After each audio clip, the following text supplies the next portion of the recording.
브리검 영대학교 하와이 캠퍼스 커플 한일 부부 아키와 윤영의 러브스토리. 한일 부부 아키 앤드 윤영의 러브스토리. 유학 생활도 재미있었지만 한국에서 나고 자랐고 한국에서의 생활, 한국 사람이 좋았어요. 그래서 빨리 졸업하고 한국에 돌아가고 싶었기 때문에 국제결혼은 남의 얘기라고만 생각했어요. 제가 국제결혼을 하게 되리라고는 상상도 못했었죠. 어느 날 그녀는 하나님이 저를 위해 준비해 주신 결혼할 사람이라는 강한 확신이 들었습니다. 제 기억이 맞는다면 그녀도 같은 시기에 같은 답을 받았던 것 같습니다. 하와이 결혼 사진. 태평양의 낙원이라고 불리는 하와이에서 유학 중 영원한 반려자를 만나 사랑의 결실을 맺은 한일 부부. 아키 형제와 윤영 자매의 러브스토리. 브리검 영대학교 하와이 BYU의 캠퍼스 데이트 꿀팁. 그리고 국제결혼과 학생 부부가 겪는 현실적인 이야기를 들어보세요. 일본에서 맞은 어느 안식일.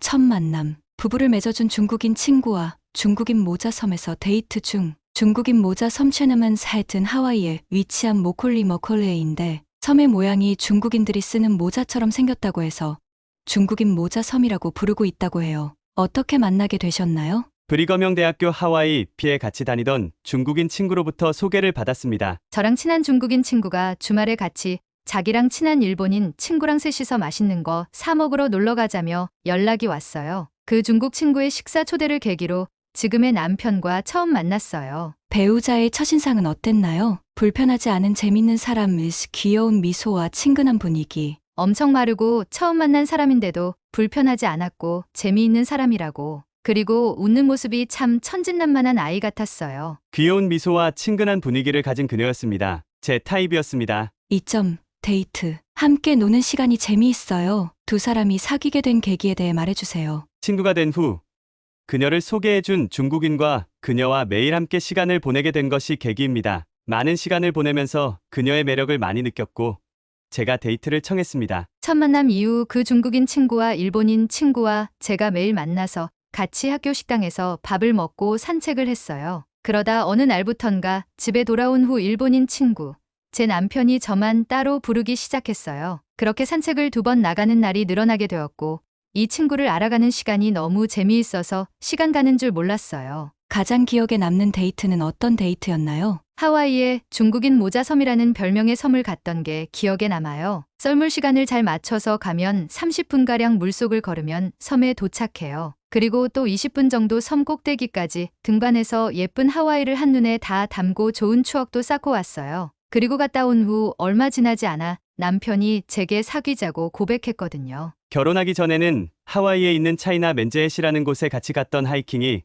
가장 인상에 남았습니다. 그녀를 좋아하게 되는 계기가 되었어요. 데이트를 하면서 상대방에 대해 호감을 느끼게 된 부분. 같이 있으면 기분 좋고 헤어지면 생각나는 사람, 이상형의 모든 것을 갖춘 사람. 너무 선한 사람이라는 게 말과 행동에서 느껴졌어요. 사소한 행동들에 호감을 느꼈던 것 같아요. 길에 버려진 쓰레기도 걸어다니며 줍고 주변에 잘 어울리지 못하는 친구들을 항상 먼저 챙겼어요. 농구도 엄청 잘하는데 만화처럼 멋있게 보였어요. 정직하고 선한 친구의 영향력에 같이 있으면 기분이 좋고 헤어져 있을 때면 자꾸 생각났어요. 저는 정신적으로나 육체적으로 건강하고 주위 사람들에게 긍정적인 영향을 주는 사람이 좋습니다. 또 가족이나 친구를 사랑하고 또 사랑받는 사람을 좋아합니다. 그녀는 이 모든 것을 가진 사람이라는 인상을 많이 받았습니다. 3점. 결혼. 결혼 전에 국제결혼에 대해 어떤 생각을 가지고 있었나요? 결혼은 좋은 것, 국제결혼은 남의 얘기. 국제결혼이던 국내 결혼이던 결혼은 좋은 것이라고 생각했습니다. 서로 다른 가정 환경에서 자라고 있기 때문에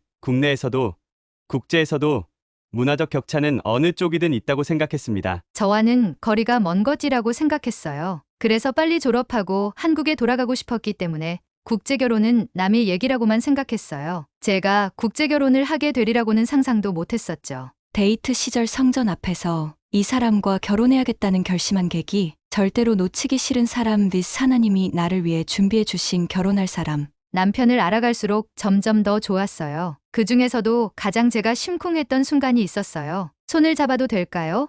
포옹을 해도 될까? 등등 제 의사를 항상 먼저 물었어요. 하루는 왜 항상 물어보냐고 질문을 했는데 이렇게 대답했어요. 당신은 하나님의 너무 사랑스럽고 소중한 딸이기 때문에 내가 할 수 있는 최고의 매너로 소중하게 대하고 싶어요라고 대답했어요. 교회에서 배운 교리이지만 그렇게 말해준 데이트 상대는 남편이 처음이었던 것 같아요. 제가 너무 소중한 존재라고 느꼈고 저를 향한 큰 마음을 느꼈어요. 그의 대답을 듣고 이 사람을 절대 놓치기 싫다고 생각했어요. 우리는 사귀기 전에 결혼 전제라는 조건을 명확하게 하고 사귀기 시작했어요. 저희는 주님이 원하시는 일을 하면 결혼할 상대에 대한 분명한 답을 주신다고 믿었죠. 또한 이것은 신앙을 행사할 아주 좋은 기회라고 느꼈습니다. 다행히 브리검영 대학교 하와이는 나이에 성전이 가까워서 매주 함께 성전에 가기로 결심했습니다. 학교와 아르바이트도 있어 조정이 어려울 때도 있었지만 매주 참가할 수 있었습니다. 어느 날 그녀는 하나님이 저를 위해 준비해 주신 결혼할 사람이라는 강한 확신이 들었습니다. 제 기억이 맞는다면 그녀도 같은 시기에 같은 답을 받았던 것 같습니다. 이 경험을 통해 그녀는 제 영원한 반려자일 것이라고 확신을 가졌습니다. 프러포즈. 하와이 라이의 성전에서 결혼식 날 프러포즈에 대해 이야기해 주세요. 일사천리로 진행된 결혼 허락과 프로포즈, 상견례와 약혼까지. 저희가 공식적으로 데이트를 시작한 시기가 제 마지막 학기 시작 전 방학, 남편의 두 번째 학기가 끝난 시기였어요. 사귄 지 4달 뒤 저는 졸업을 했고 하와이에 취직을 했어요. 비자 변경을 위해서 한국에 잠시 나가게 되었고 크리스마스쯤에 남편이 한국행 티켓을 샀다고 연락이 왔어요. 그때 우리 집에 와서 부모님께 남편이 먼저 결혼 허락을 얻은 후 제게 프로포즈를 했고 그 다음날 일본에서 예비 시부모님이 오셨어요. 일사천리로 상견례까지 다 한 너무 바쁘고 놀란 한 주였어요. 학교에서 크리스마스 방학 중에 하와이에서 한국까지 부모님께 인사도 드리고 허락도 받을 겸 찾아갔었습니다. 그녀의 가족은 매우 친절하고 초면인데도 저를 따뜻하게 맞아주셨어요. 저는 한국어를 말할 수 없었지만 다행히 영어에 능통한 가족이었기 때문에 영어로 의사소통을 할 수 있었습니다. 한국에 도착하고 나서 며칠 후 아버님께서 저와 둘이서 등산을 가자고 하셨습니다. 산행 중 서로에 대해 많은 이야기를 할 기회가 있어요. 3에서 4시간의 등산 후 아버님으로부터 결혼 허가를 받았습니다. 그 다음날 그녀에게 청혼을 했어요. 하와이로 돌아오기 며칠 전 아버님은 가족들을 초대해서 약혼 파티를 열어주셨고 거기에는 저희 부모님도 일본에서 한국까지 와서 참석해 주셔서 양가 앞에서 다시 정식으로 약혼을 하게 되었습니다. 한국에 일주일 정도 머물렀지만 아주 길게 느껴진 잊을 수 없는 특별한 한 주였습니다. BYU 하와이 졸업 후 가이드로 일하던 때 사진. 결혼 준비하면서 어려운 점이 있었나요? 어떻게 극복했고 서로에게 어떻게 힘이 되었는지 이야기해 주세요. 국제 결혼에 대한 양가 부모님의 걱정과 반대. 결혼을 준비보다 더 어려웠던 점은 교제 시작 후 결혼 허락이었던 것 같아요. 진지하게 교제를 시작하고 양가의 부모님께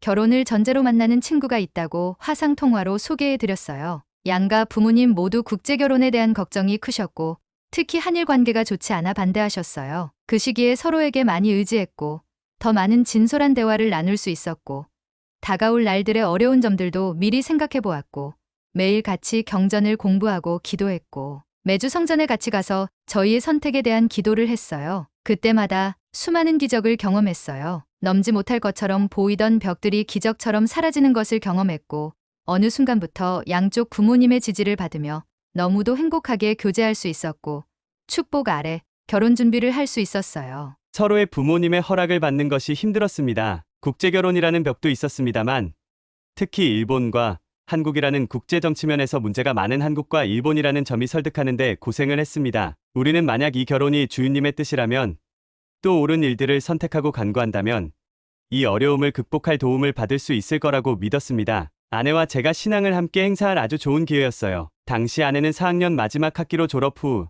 한국으로 돌아가야 했기 때문에 하와이 체류의 비자가 새로 필요했습니다. 이를 위해 인턴십이나 일이 필요했는데 아내의 전공은 당시 외국인 학생을 위한 인턴십일을 모집을 하지 않았기 때문에 관련 부서에 교섭을 해야 했습니다. 저희는 결혼이라는 선택이 옳다면 그리고 우리가 최선을 다할 때 소원이 이루어질 것이라고 믿었습니다. 아내의 끈질긴 노력으로 그리고 교수님의 필요와 맞아떨어져 기적처럼 교내에 아내를 위한 포지션을 만들어줄 수 있게 되었고 더욱 결혼에 대한 확신을 얻었습니다. 이 무렵부터 서로의 부모님의 마음도 누그러져 아내가 졸업 후 결혼을 찬성해주게 되었습니다. 이젠 일본 이상이 어색하지 않아요. 할머니가 만들어주신 기모노를 입고 국제 결혼에 대한 주위의 반응은 어땠나요? 한국에 있는 지인들과 친구, 가족들은 처음 소식을 접했을 때 모두 놀랐었죠. 왜 굳이 힘들게 외국인과 결혼하려 하느냐며 말리는 사람들도 있었어요. 하지만 저희를 이해해 주시고 응원해 주시고 축하해 주시는 분들이 더 많았어요. 친구들은 응원해 주었어요. 처음 서로의 부모님께 말씀드렸을 때는 반대를 하셨어요. 역시 일본과 한국에는 정치적인 문제가 항상 있기 때문에 걱정을 많이 했습니다. 저희 아버지는 정치적인 문제보다 저희 향후 비전이나 커리어 플랜 등도 아직 명확하지 않은 것을 보시고 우선순위가 잘못되었다고 느끼셔서 반대를 하셨습니다. 아직 대학교 1학년이었던 저는 학교가 계획하고 있는 커리어 이벤트에 적극적으로 참여하여 그 활동 내용과 저희 생각을 아버지에게 정기적으로 보고했습니다. 아버지는 굳이 반대함으로써 저희 결혼 의사를 확인하고 싶었다고 나중에 알려주셨습니다. 그것을 지금 생각하면 반대라기보다는 결혼을 응원해주고 있었던 것이라고 생각합니다. 두 사람이 결혼하기까지 가장 많이 도와준 고마운 사람들이 있었나요? 그분들이 어떤 도움을 주셨나요? 너무 많은 분들이 도와줬어요. 저희가 결혼을 전제로 진지하게 데이트를 하게 된 후로 틈틈이 친한 교수님 부부들을 찾아뵙고 조언을 구했어요. 그리고 조언들 중에 공통된 점을 발견했어요. 같은 나라, 종교, 민족이라도 각 가정의 문화가 다르고 어떤 커플이든 문화 차이가 있다는 것. 그렇기 때문에 문화의 차이로 생각하지 말고 남녀의 차이라고 생각하면 해결하기 쉽다고 했어요. 너무 공감하게 되었고 안나를 대하는 마음이 조금 더 편안해졌어요. 브리거명 대학교 하와이에 계시던 장년 부부 선교사님입니다. 부모님으로부터 멀리 떨어져 있는 저희에게 결혼 가치관과 훌륭함을 가르쳐 주셨습니다. 또 그분들이 서로 사랑하고 존경하고 모습은 훌륭한 모범이었습니다. 하와이 성전 결혼, 여러분에게 영원한 결혼은 어떤 의미인가요? 예수 그리스도 후기 성도 교회의 복음이 두 사람의 결혼 생활에 어떤 영향력을 주었나요? 평생 의지하고 서로 도와주고 사랑해주는 동반자가 있음에 감사해요. 그리고 그 행복을 평생 같이 할 수 있다는 영원한 결혼에 감사합니다. 비록 국적, 언어, 문화 등 서로 다른 점도 많이 있겠지만 복음이라는 공통된 기초 위에 꾸려나간 결혼 생활이기에 어려움도 극복해낼 힘이 생긴다고 믿고 있습니다. 복음은 우리 생활과 행동의 기준이자 기둥이 되고 있습니다. 도덕성과 표준이 빠르게 바뀌는 세상에 살고 있는 우리에게는 항상 불변의 표준이 있어야 한다고 저는 믿습니다. 부부간의 같은 표준으로 보조를 맞추어 생활할 수 있는 것은 복음의 축복이라고 생각합니다. 영원한 결혼의 의미를 솔직히 다 이해한다는 생각이 들지 않지만 아내와 함께하는 행복한 마음이 넘치는 생활이 영원히 이어지길 간절히 바라요. 배우자의 나라의 좋은 점을 이야기해 주세요. 개인적으로 일본의 가장 좋은 점은 외국 중에서 한국에 제일 가까운 외국이라는 점이 외국으로 시집가는 저에겐 정말 큰 장점이에요. 하지만 코로나는 생각도 못한 변수죠. 한국을 못 간 지 2년이 넘었지만 4년간 살면서 느낀 일본은 미디어가 보여주는 편견보다 한국을, 한국 문화를, 그리고 한국 사람들을 좋아하는 일본 사람이 훨씬 더 많아요. 한국의 가족이나 친척 간의 강한 유대감과 서로를 존중하는 문화가 매우 마음에 듭니다. 부부에게 듣는 브리검, 영대학교 하와이 BYUH, 하와이에서 데이트 중, BYU 하와이의 특별한 데이트 문화. 하와이에서만 느낄 수 있는 아름다운 자연과 어울리며 데이트를 할 수 있는 것은 특별한 데이트 문화라고 생각합니다.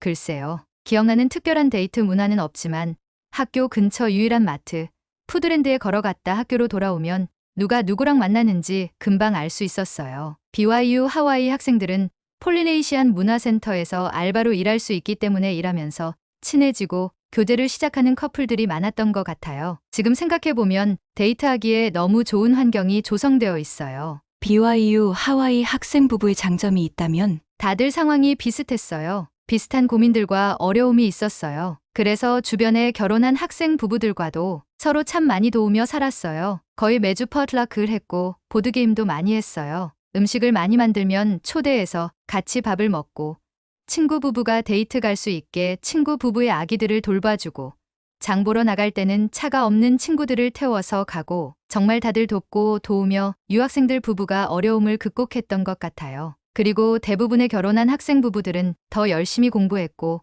미래를 위한 준비를 했던 것 같아요. 아무래도 부양가족이 이미 있기 때문에 책임감이 더 강했었고 치열하게들 취직 준비도 했어요. 대부분의 유학생 부부들은 기초소득 생활자이기 때문에 자녀가 생기면 정부에서 지원해주는 생필품 구매 쿠폰 같은 것을 지급받는다고 들었어요. 통계적으로 독신 학생보다 기혼자 학생이 성적이 더 잘 나오는 경향이 있는 것 같습니다. 저도 결혼 후에는 열심히 공부하라고 아내가 엄격하게 저에게 조언해줘서 성적이 좋아졌습니다. 아내가 공부하라고 격려해주는 게 좋은 점이라고 생각합니다. 브리검형 대학교 하와이에는 기혼자 전용 기숙사가 있어 학교 밖보다 저렴하게 가구와 함께 빌릴 수 있습니다. 유학생 부부로서 겪는 어려움이나 고민은 무엇이었고 어떻게 극복하셨나요? 대부분의 유학생 부부들은 경제적으로 여유롭지는 못했던 것 같아요. 저희도 마찬가지였어요. 결혼 후 경제적으로 독립선언을 했고 부모님 도움 없이 남편이 학교를 마칠 때까지 학비를 마련하기 위해서 3년 동안 투잡으로 일했어요. 1년에 한 번씩 부모님께서 용돈을 보내주시기도 해서 너무 도움이 됐어요. 남편도 더 열심히 공부해서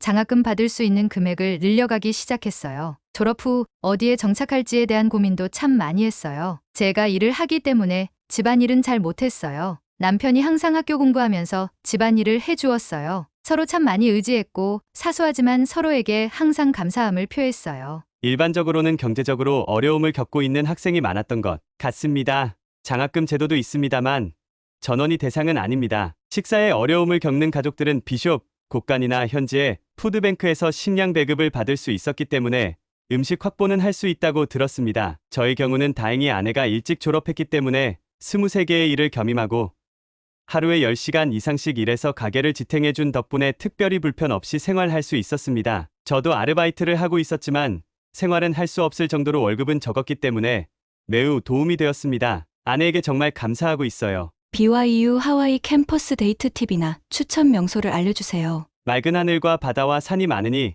가까운 곳에서 마음에 드는 곳을 골라 가보세요. 저희는 학교 행사를 적극 활용했어요. 학교에서 주관하는 축제들, 뮤지컬, 음악 공연, 스포츠 경기 등등을 같이 참가하고 구경했어요. 바다도 산도 가까이에 쉽게 갈 수 있는 데이트 명소들이 참 많아서 좋았어요. 저희는 샤크스 커브에서 스노클링을 하고 근처 푸드트럭에서 타이 요리나 새우요리를 즐겨 먹었어요. 5점. 결혼 생활. 후지산 근교 꽃놀이 가장 최근의 부부 사진. 결혼 후 가장 좋은 점은 무엇인가요? 사랑하는 사람이랑 헤어지지 않아도 되는 것, 모든 것을 공유할 수 있는 것, 딸만 셋인 우리 친정 부모님께 든든한 아들이 되어준 것, 그리고 아들만 셋인 시댁에 사랑스런 딸이 되어준 것, 매일 같이 웃을 수 있는 사람이 나의 가장 친한 친구라는 점이 좋습니다. 집에서 혼자가 아닌 것, 제가 제일 좋아하는 사람이랑 같이 평생 사는 것, 그리고 언제나 제 옆을 함께하는 아내가 생겼다는 것. 결혼 후에 발견한 배우자의 장점은? 결혼 후 발견한 제 남편의 가장 큰 장점은 감정을 잘 조절하는 것 같아요. 결혼해서 같이 사는 8년 동안 단 한 번도 제게 큰 소리를 내거나 화를 내는 모습을 본 적이 없어요. 제가 배울 부분이라고 생각해요. 자신의 단점을 적극적이고 낙관적으로 장점으로 바꾸어가는 점, 도전을 극복하기 위해 노력하는 점, 가족에 대한 사랑이 깊은 점, 내가 사회적으로나 교회적으로 훌륭하게 성장한다고 믿어주는 부분, 계획성이 있는 점. 시할머님이 만들어주신 유카타 입고 결혼 생활에서 문화, 다름, 다툼을 극복하는 방법은? 다툼은 없을 수는 없는 것 같아요. 서로에게 매너를 지키며 속마음은 터놓기 위해 산책을 하기 시작했어요. 밖이라서 더 신경 써서 말하게 되더라고요. 그리고 풀지 않으면 집에 못 들어가기 때문에 빨리 해결책을 찾으려고 노력하게 되고 기분을 풀고 집에 들어가려고 노력해요. 제 일본인 남편은 로맨스는 드라마에만 존재한다고 생각해요. 그래서 한국 드라마를 보면서 로맨스를 배우라고 했죠. 저도 남편도 결혼할 때 상대의 언어, 문화 등을 전혀 몰랐어요. 아직도 한참 배워야 하지만 미디어를 많이 활용해서 같이 재미있게 보고 질문하면서 서로의 문화를 배우고 언어를 배워가고 있어요. 서로를 존중하고 감사를 자주 표현해 주세요. 서로의 다름을 인정할 것, 가능한 범위에서 서로 받아들일 것, 거스리는 것에 너무 신경 쓰지 말 것, 그리고 모든 다툼은 피 차이 반이죠. 너도 나도 잘못한 거니까 너무 고집 피울 필요가 없어요. 결혼이나 데이트 문제로 고민 중인 사람에게 하고 싶은 말. 세상이 말하는 조건들을 다 갖추지 못했다고 해서 데이트를 포기하지 마세요. 서로를 존중하고 감사를 자주 표현해 주세요. 서로 경의를 표하고 데이트를 하세요. 정식으로 교제할 때는 교제하는 목적을 명확하게 해서 서로의 생각을 일치시킵니다. 예결혼 전제 등 자신들만의 룰을 만들어 표준을 설정하는 것을 추천합니다. 예통금, 장소, 애정 표현 등